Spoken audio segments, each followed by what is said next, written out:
in October. I was coming from Microconf Europe in Croatia, in Dubrovnik. And then I had a couple days in between that one and SaaS Europe, I think, in London, I want to say. One of those. It was in between two conferences. So I was like, you know what? I'm going to go to my dream destination and I'm going to go to Switzerland in between just for a couple of days. It's like not that far from Croatia to Switzerland. So I had a direct flight from Dubrovnik to Zurich and I was going to be there in like an hour and a half. Well, okay, you show up to the airport in Dubrovnik. Oh, it's 20 minutes delayed. Oh, it's 20 more minutes delayed. Oh, it's 20 more minutes delayed. And then we get the notification over the PA that the flight's been canceled and to come to the front desk to get rebooked. So they come to the front desk and, Dubrovnik is a tiny, tiny little airport. And so they're like, yeah, we have no more flights to Switzerland like this week. They're like, we can rebook you to Paris and then connect from Paris to Switzerland. But like it doesn't leave for a couple more hours and you'd connect and it's kind of a tight connection, but you'd get into Switzerland at like 11 p.m. I was like, okay, that's fine. Whatever. We'll just make it work. So I wait around the airport for another like 3 hours doing absolutely nothing. Get on the flight to Paris. Wasn't that bad. Get to Paris and I get off and I think I get out at like gate 56, I want to say, in the terminal. And I look at my next ticket to get to Zurich and it says gate 57 and it's like an hour later.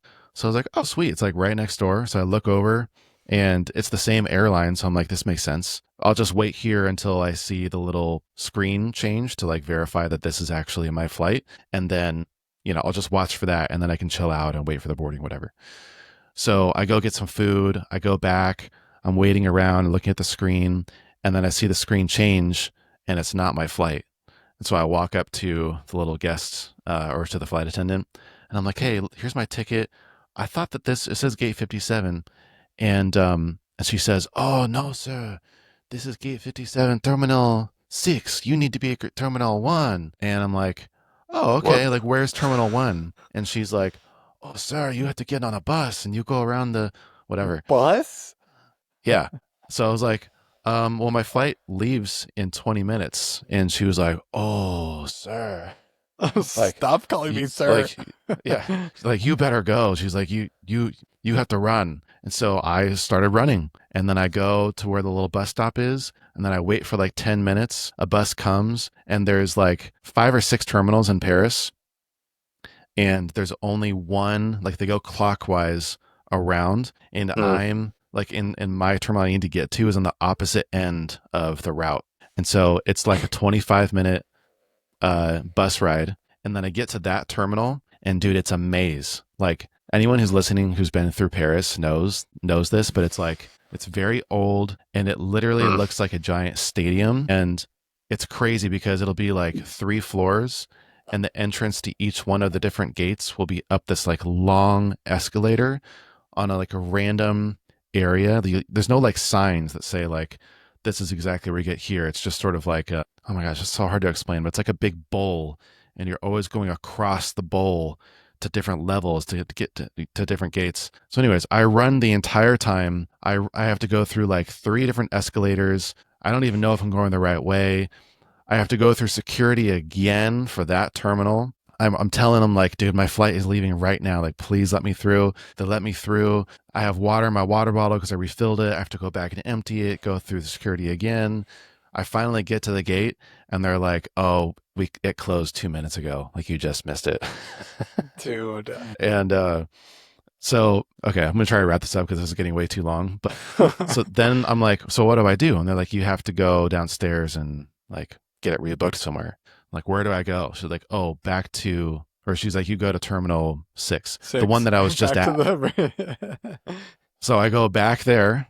I get to the other, I go like up a floor where all the stations are for all the airlines. I look at my watch and it's like 8:05, I want to say, something like that. And there's no one working at the airline stations at all. And so I asked, there's like one person at like the little info desk and I'm like, hey, I need to get rebooked on Croatia Airlines.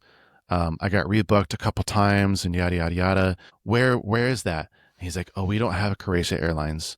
I was like, okay, well, what about the flight that I got rebooked through? I forget what it was. It might have been like British Airways or something. And he was like, "Oh, they're down there, but they just closed. They close at 8 p.m." I'm like, "Okay." So then I'm like, what do I do? Because I need to get rebooked to make this, I have an Airbnb for tonight and da da da, this whole schedule. He's like, "Oh, you should call them." So I call them. Guess what time they stop taking calls? 8 p.m. Eight. What's the point? Why? So I look around and I go to another terminal to try to find another place where I can book a ticket. There's literally not a single soul who can sell me a ticket on any airplane anywhere, and it's like 8:15 p.m. on like a Saturday night. You know what I mean? And so I just bought a new ticket on my phone for like 6 a.m. the next morning. I took an Uber to a hotel. I slept there for like 4 hours and then I booked my butt back to the airport. And then I realized that I didn't have my checked bag. The whole time, my checked bag, went through Oh. Dubrovnik and went through Croatia Airlines. And then I went to Paris and I missed my flight. And I kind of just forgot about it because of all the chaos of trying to figure out where I was going to go. And so I look because I put air tags in all my suitcases because of all these nightmares before. It's And back I in see Croatia. Yeah.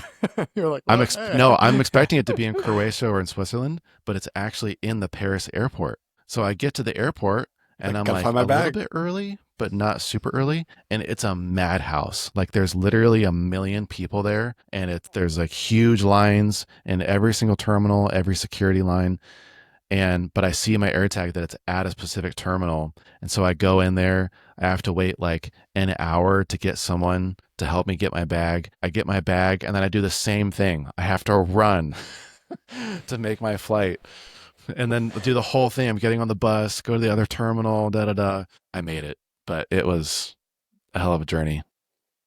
I don't even want to tell mine.